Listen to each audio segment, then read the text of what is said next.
Welcome to competitive cracker. ഞാൻ ധന്യ.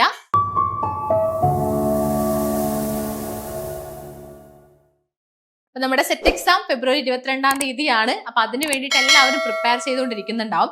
അതിൽ തന്നെ കുറച്ച് പേര് വിചാരിക്കുന്ന ഒരു കാര്യം, അതായത് ഈ ഒരു എക്സാമിന് എനിക്ക് എന്തായാലും മര്യാദയ്ക്ക് പ്രിപ്പയർ ചെയ്യാൻ പറ്റിയില്ല, അപ്പൊ ഞാൻ ഇനി ഫോക്കസ് ചെയ്യുന്ന അടുത്ത സെറ്റ് എക്സാം ഞാൻ ഇന്ന് തന്നെ പഠിക്കാനായിട്ട് സ്റ്റാർട്ട് ചെയ്യാം എന്ന് വിചാരിക്കുന്ന സ്റ്റുഡൻസ് ഉണ്ടാവും. അപ്പൊ അവരുടെ തീരുമാനം എന്തുകൊണ്ടും ശരിയാണ്. കാരണം ഇപ്പോ പ്രിപ്പയർ ചെയ്ത് പഠിച്ചെഴുതുന്നവരൊക്കെയാണ്. ഇനി പഠിക്കാത്തവര് അടുത്ത സെറ്റ് എക്സാമിനായിട്ട് പ്രിപ്പയർ ചെയ്യുന്നവരോടാണ് എനിക്ക് പറയാനായിട്ടുള്ളത്, ഇന്ന് തന്നെ പഠിക്കാൻ സ്റ്റാർട്ട് ചെയ്യാന്നുള്ളത്.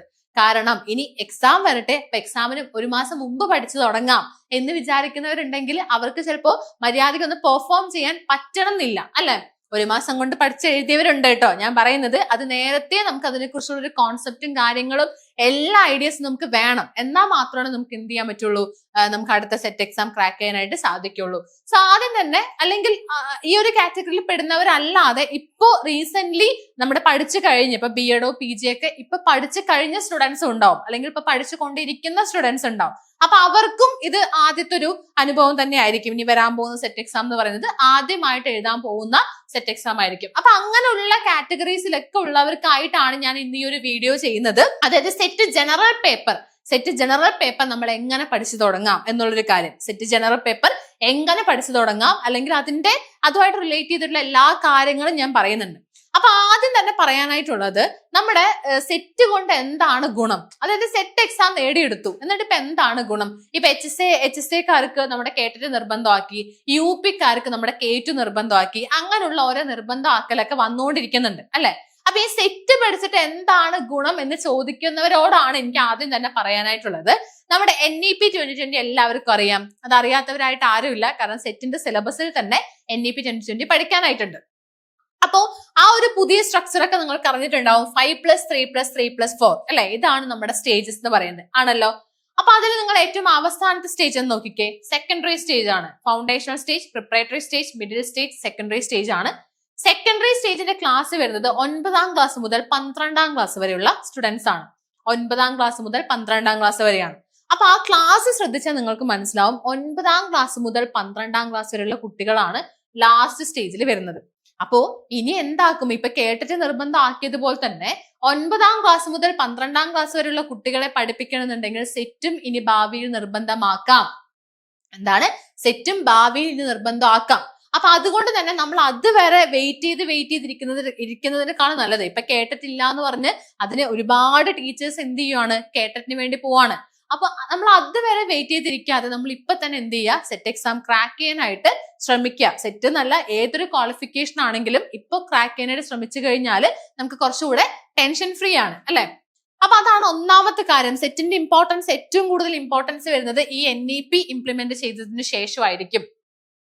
അടുത്ത കാര്യമുണ്ട്, HSST NCA നോട്ടിഫിക്കേഷൻ വരുന്നുണ്ട്. HSST NCA നോട്ടിഫിക്കേഷൻ ഇപ്പോ HSST നോട്ടിഫിക്കേഷൻ വന്നു, എല്ലാവരും അപ്ലൈ ചെയ്ത് കഴിഞ്ഞിട്ടുണ്ടാവും. അതിനുവേണ്ടി പഠിക്കുന്ന ഒരുപാട് പേരുണ്ട്. ഇപ്പൊ ചിലപ്പോൾ നിങ്ങളുടെ അവസരം മിസ്സായതും ഈ ഒരു സെറ്റ് ഇല്ല എന്ന് പറഞ്ഞിട്ടായിരിക്കും, അല്ലെ? സെറ്റ് ഇല്ലാത്തവർക്ക് HSST അപ്ലൈ ചെയ്യാൻ പറ്റില്ല. അപ്പൊ ഇനി നിങ്ങൾ പേടിക്കേണ്ട ആവശ്യമില്ല, HSST NCA നോട്ടിഫിക്കേഷൻ വരുന്നുണ്ട്. അതുപോലെ അൺഎയ്ഡഡ് സ്കൂൾ ആണെങ്കിലും എയ്ഡഡ് സ്കൂൾ ആണെങ്കിലും അവിടെ സെറ്റ് ഇല്ല എന്നൊരു പേരില് പുറത്താക്കിയ ഒരുപാട് ടീച്ചേഴ്സ് നമ്മുടെ ഇവിടെ പഠിക്കുന്നുണ്ട്. സെറ്റ് ഇല്ല എന്ന പേരിൽ പുറത്താക്കിയ ഒരുപാട് ടീച്ചേഴ്സ് നമ്മുടെ ഇവിടെ പഠിക്കുന്നുണ്ട്. അപ്പൊ അതുകൊണ്ട് തന്നെ ആ സ്കൂളുകളിലും സെറ്റ് കിട്ടിക്കഴിഞ്ഞാൽ നമുക്ക് കുറച്ചുകൂടെ എന്താണ്, അവിടെയും നമുക്ക് അവസരങ്ങൾ വരുന്നുണ്ട്.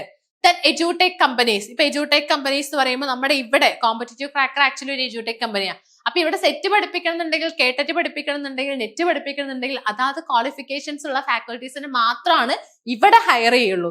അപ്പൊ അതുപോലെ തന്നെയാണ് ഇപ്പൊ വേറൊരു എഡ്യൂടെക് കമ്പനി ആണെന്നുണ്ടെങ്കിലും അവിടെ എന്താണ്, അങ്ങനെ തന്നെ ആയിരിക്കും. അതുപോലെ ട്യൂഷൻ ഫീൽഡിൽ എന്ന് വെച്ചാൽ ചെറിയ കുട്ടികളെ പഠിപ്പിക്കുന്ന കാര്യമല്ല, വലിയ ട്യൂഷൻ സെന്ററും കാര്യങ്ങളൊക്കെ വരുന്ന സമയത്ത് അവിടെയും നമുക്ക് സെറ്റ് കൊണ്ട് ഉപകാരമുണ്ട്. അപ്പൊ എപ്പോഴും നമ്മുടെ ഈ സ്കൂള് എന്നുള്ളത് മാത്രം നമുക്ക് ഫോക്കസ് ചെയ്യേണ്ട കാര്യം ഇല്ല എന്നാണ് ഞാൻ പറയുന്നത്. അതായത് സെറ്റ് കഴിഞ്ഞ് HSST, അപ്പൊ HSSTക്ക് പഠിക്കണം, ഞാൻ പറയുന്നതല്ല. അത് മാത്രമല്ല നമ്മുടെ ഒരു അവസരം എന്ന് പറയുന്നത്. സോ സെറ്റ് കിട്ടിക്കഴിഞ്ഞാലുള്ള ഒരു അവസരം നിങ്ങൾ ആദ്യം തന്നെ ഒന്ന് മനസ്സിലാക്കാം. എക്സാം ഫ്രെയിംവർക്ക് ഞാൻ പറയാം. Part 1 general knowledge and teaching aptitude ആണ്. അതിൽ തന്നെ 6 യൂണിറ്റ് ആണ് നമുക്കുള്ളത്. 6 യൂണിറ്റ് ആണ് നമുക്കുള്ളത്. അപ്പൊ അതില് ഫസ്റ്റ് 3 യൂണിറ്റിൽ നിന്നും വരുന്ന മാർക്ക് എന്ന് പറയുന്നത് 60 മാർക്കാണ്. ആൻഡ് അടുത്ത 3 യൂണിറ്റിൽ നിന്നും വരുന്നത് 60 മാർക്കാണ്. അങ്ങനെ ടോട്ടല് നമുക്ക് 120 മാർക്കിനാണ് എക്സാം നടക്കുന്നത്. അതായത് ജനറൽ പേപ്പർ 120 മാർക്കിനാണ് നമുക്ക് എന്ത് ചെയ്യുന്നത് എക്സാം നടക്കുന്നത്. നോക്കിക്കേ, ജനറൽ സ്റ്റഡീസ് ഉണ്ട്, ലാംഗ്വേജ് ആൻഡ് റീസണിംഗ് ഉണ്ട്, കറണ്ട് അഫയേഴ്സ് ഉണ്ട്. ഈ കറണ്ട് അഫയേഴ്സ് ഒക്കെ നമ്മൾ വിടാം. ഈ കറണ്ട് അഫയേഴ്സിനൊന്നും അധികം ക്വസ്റ്റ്യൻസ് വരില്ലല്ലോ. സോ അത് വിടാം എന്നൊന്നും വിചാരിക്കണ്ട. കാരണം കഴിഞ്ഞ തവണ എക്സാമിന് കറണ്ട് അഫയേഴ്സ് നിന്നും കൂടുതൽ മാർക്കിന്, നമ്മൾ എക്സ്പെക്ട് ചെയ്തതിൽ നിന്നും കൂടുതൽ മാർക്കിന് ചോദിച്ചിട്ടുണ്ട്. കാരണം ഇത് 3ഉം കൂടിയാണ് ഞാൻ 60 മാർക്ക് എന്ന് പറഞ്ഞത്. ഇത് ഈക്വൽ ഡിസ്ട്രിബ്യൂഷൻ എന്ന് എപ്പോഴും ആവണം എന്നില്ല. അതായത് 20 20 20 എന്നുള്ള രീതിയിൽ ആവണമെന്നില്ല. അപ്പൊ കറണ്ട് അഫയേഴ്സ് നിന്നും കഴിഞ്ഞ തവണ 20 മാർക്കിനും കൂടുതൽ ക്വസ്റ്റ്യൻസ് വന്നിട്ടുണ്ടായിരുന്നു. അപ്പൊ അതുകൊണ്ട് തന്നെ അത് വിടരുത്. അപ്പൊ ഇപ്പൊ തന്നെ നമുക്ക് പഠിച്ചു തുടങ്ങി കഴിഞ്ഞാൽ ഇതൊക്കെ നമുക്ക് പഠിച്ചെടുക്കാൻ പറ്റും ഇനി അടുത്ത സെറ്റ് എക്സാമിന്. ഇനി അടുത്ത 3 യൂണിറ്റ് നമുക്ക് ബി എഡ് ഒക്കെ പഠിക്കുന്നവർക്ക് വളരെ സിമ്പിൾ ആയിട്ട് ക്രാക്ക് ചെയ്യാൻ പറ്റുന്ന 3 യൂണിറ്റ് ആണ്. Foundations of education, teaching learning and evaluation, communication technology, research and education administration. അപ്പൊ ഇത്രയും കാര്യങ്ങൾ നമുക്ക് അടുത്ത 3 യൂണിറ്റ് എന്ന് പറയുന്നത് നമുക്ക് ബി എഡ് ഒക്കെ പഠിക്കുന്നവർക്ക് അല്ലെങ്കിൽ ഇപ്പൊ എം എഡ് ഒക്കെ പഠിച്ചവർക്ക് എന്താണ് അത്യാവശ്യം പറ്റുന്ന കാര്യം തന്നെയാണ്. എം എഡിന്റെ കാര്യം കൂടെ ഞാൻ പറയാം. ഇപ്പൊ കേട്ടറ്റിന് വന്നത് എങ്ങനെയാന്ന് വെച്ചാൽ എം എഡ് ഉള്ളവർക്കും കേട്ടറ്റ് വേണം എന്നൊരു സ്ഥിതി ഇപ്പൊ വന്നിട്ടുണ്ട്. അതുപോലെ തന്നെ നമ്മൾ കൂടുതൽ പേരും എം എഡ് എടുത്തത്, ഇപ്പൊ ഞാനൊരു എം എഡ് എടുത്ത ഒരാളാണ്. അപ്പൊ കൂടുതൽ പേരും എം എഡ് എടുത്തത് സെറ്റിന് ഇക്വാലന്റ് ആണല്ലോ എന്ന് വിചാരിച്ചിട്ടാണ്. പക്ഷെ ഇനിയും അത് ഭാവിയിൽ അതും വേണമെങ്കിൽ മാറാം. അപ്പൊ അതുകൊണ്ട് നമ്മൾ റിസ്ക് എടുക്കാതെ സെറ്റ് ക്വാളിഫൈ ചെയ്യുന്നത് തന്നെയായിരിക്കും എന്തുകൊണ്ടും നല്ലത്. ഇനി എക്സാം പാറ്റേൺ ബ്രേക്ക് ഡൗൺ നോക്കിക്കേ. 120 ക്വസ്റ്റ്യൻസ് പെർ പേപ്പർ. 120 ആണ് ക്വസ്റ്റ്യൻസ്. ഞാൻ പറഞ്ഞു നമുക്ക് 0 നെഗറ്റീവ് മാർക്കാണ്. നമുക്ക് ഭാഗ്യം കൊണ്ട് ഇപ്പൊ എന്തില്ല, നെഗറ്റീവ് മാർക്ക് ഇല്ല. പക്ഷെ ഇനി ഭാവിയിൽ, അതായത് കോമ്പറ്റീഷൻസ് ഒക്കെ കൂടുന്ന സമയത്ത് എന്ത് വരാം, നെഗറ്റീവ് മാർക്ക് വരാം. അപ്പൊ അതുകൊണ്ട് തന്നെ നമ്മൾ റിസ്ക് എടുക്കാതെ ഇപ്പൊ തന്നെ ക്രാക്ക് ചെയ്യാം.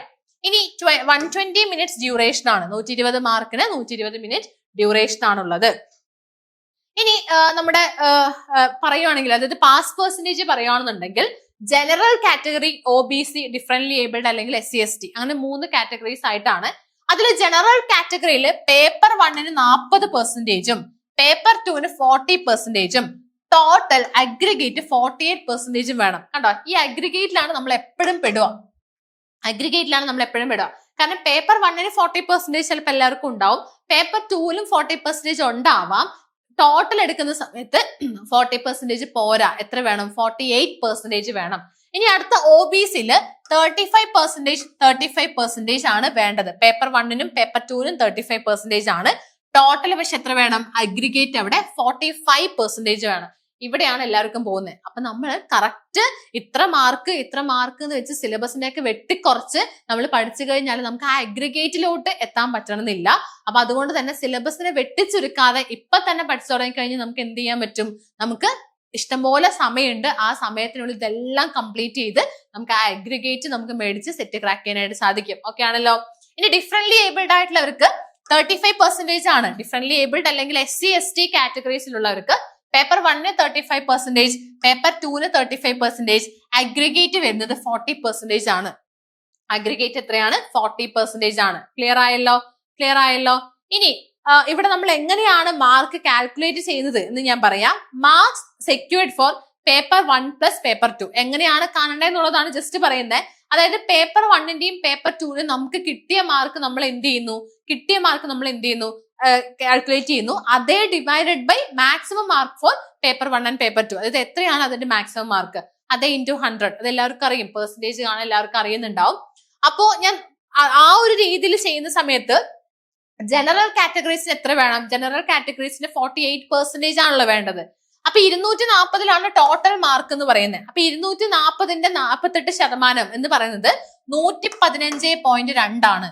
അതായത് ജനറൽ കാറ്റഗറീസ് ഏത് സബ്ജക്റ്റും ആയിക്കോട്ടെ, ബോട്ടണി, കെമിസ്ട്രി, എക്കണോമിക്സ്, ഫിസിക്സ്, ഏത് സബ്ജക്റ്റും ആയിക്കോട്ടെ, ജനറൽ കാറ്റഗറീസിന് പാസ് ആവാൻ 48% വേണം. അതായത് 115.2 മാർക്കാണ് വേണ്ടത്. 115.2 മാർക്ക്. 240ല് 115.2 മാർക്കാണ്.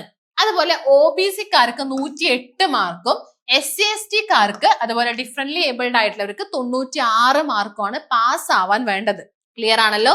240 ഈ 115ഉം 108ഉം 96 അപ്പൊ നമുക്ക് ഇപ്പോ പഠിക്കേണ്ടത് പോലെ പഠിച്ചു കഴിഞ്ഞാൽ ഉറപ്പായിട്ടും നമുക്ക് എന്ത് ചെയ്യാനായിട്ട് സാധിക്കും, നമ്മുടെ സെറ്റ് എക്സാം നമുക്ക് ക്രാക്ക് ചെയ്യാനായിട്ട് സാധിക്കും. സോ അതിനായിട്ട് തന്നെ നമ്മുടെ CCയിൽ ഇപ്പോ ലോങ് ബാച്ച് സ്റ്റാർട്ട് ചെയ്തിട്ടുണ്ട്. ഓക്കെ, സെറ്റ് നേടാൻ പഠനം വിജയിച്ചവരോടൊപ്പം ഒരു ലോങ് ബാച്ച് സ്റ്റാർട്ട് ചെയ്തിട്ടുണ്ട്. അതായത് ഇപ്പൊ തന്നെ നമ്മൾ ആ ഒരു ടൈം ടേബിൾ ബേസ്ഡ് പഠിച്ചു കഴിഞ്ഞാൽ നമുക്ക് എല്ലാം കവർ ചെയ്യാനും പറ്റും, ആ അഗ്രിഗേറ്റിലോട്ട് നമുക്ക് എത്താനും കൂടെ സാധിക്കും. ഇനിയിപ്പോ പേപ്പർ 1 പോയി പേപ്പർ 2 പോയി അങ്ങനെയൊന്നും പറയേണ്ട ആവശ്യം ഉണ്ടാവില്ല. നമ്മൾ കൃത്യമായിട്ടൊരു സ്റ്റഡി പ്ലാൻ ആണ് ഇവിടെ ഉള്ളത്. ആ ഒരു സ്റ്റഡി പ്ലാനിൽ പഠിച്ചു കഴിഞ്ഞാൽ ഉറപ്പാണ് നിങ്ങൾക്ക് എന്തായാലും വിജയം ഉണ്ടാവും എന്നുള്ളത്. സോ ഇന്ന് തന്നെ പഠിക്കാനായിട്ട് സ്റ്റാർട്ട് ചെയ്യുക, ഇന്ന് തന്നെ ഒരു സിസ്റ്റമാറ്റിക് ആയിട്ടുള്ള ഒരു പഠനം സ്റ്റാർട്ട് ചെയ്യുക. സോ കൂടുതൽ വിവരങ്ങൾക്ക് ഈ ഒരു നമ്പറിലോട്ട്, ഈ കാണുന്ന നമ്പറിലോട്ട് കോൺടാക്ട് ചെയ്താൽ മതി. And that's all from this session. Thank you.